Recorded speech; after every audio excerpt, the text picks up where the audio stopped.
Subscribe করুন Sony ৮, click করুন bell icon.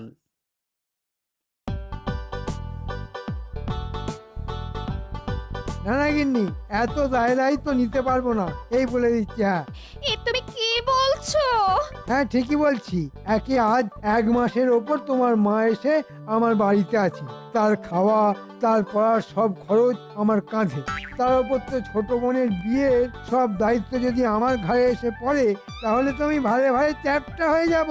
খরচের ভয়ে তুমি ছোট্ট শালীর বিয়ের দায়িত্ব নিতে পারবে না? আর তুমি না কৃষ্ণনগরের রাজ্যের একমাত্র মন্ত্রী। না, পারবো না। একটা মেয়ের বিয়ে দিতে কত খরচ হবে সেটা জানো?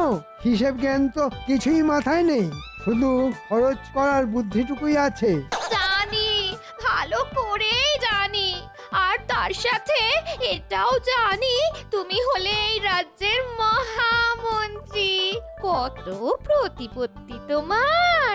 এসব প্রতিপত্তি তো প্রজাপতির মতো ডানা মেলে উড়ে গেছে। জানো না কি সামান্য মাইনে পাই আমি? ওইসব মাইনে প্রতিপত্তি প্রজাপতির মতো উড়ে গেছে না শুঁয়োপোকার মতো হেঁটে গেছে? ওইসব গল্প আমাকে শোনাতে শোনাতো। বলি ডান হাতের ঘাটতি তো বাঁ হাতের বাঁকা রোজগারে পুষিয়ে যায়। একেবারে বাজে কথা বলবে না বলে দিচ্ছি। কোনো বাঁ-হাতের রোজগার নেই আমার। আমি একজন সৎ এবং নিষ্ঠাবান মন্ত্রী। আমার সাদা মনে এতটুকু কাদা নেই। আবার আবার মিথ্যে বলছো, আবার মিথ্যে বলছো। আমি যেন কিচ্ছু জানি না ভেবেছো। বেশি কথা বাড়ালে না হাতে হাড়ি ভেঙে দেবো, এই বলে দিচ্ছি। আরে এটা কে রে? হ্যাঁ, এটা বউ না সত্তর? তবে বাবা বিশ্বাস নেই ওকে, কখন যে কি করে বসে। তার থেকে ছোট শালীর বিয়ের দায়িত্ব নেওয়া অনেক ভালো। কিন্তু কিন্তু তার জন্যও তো পয়সা লাগবে।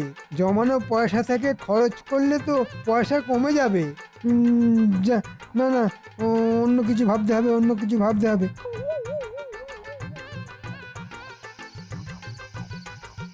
আরে কি হলো কি? রাত কত হলো খেয়াল আছে? তাড়াতাড়ি আলো নিভিয়ে শুয়ে পড়ো। আরে আমি তো আর তুমি নই গো যে খেলাম আর শুলাম। আমার বলে কিনা এই কত কাজ পড়ে। এই বেশি কাজ দেখিও না তো।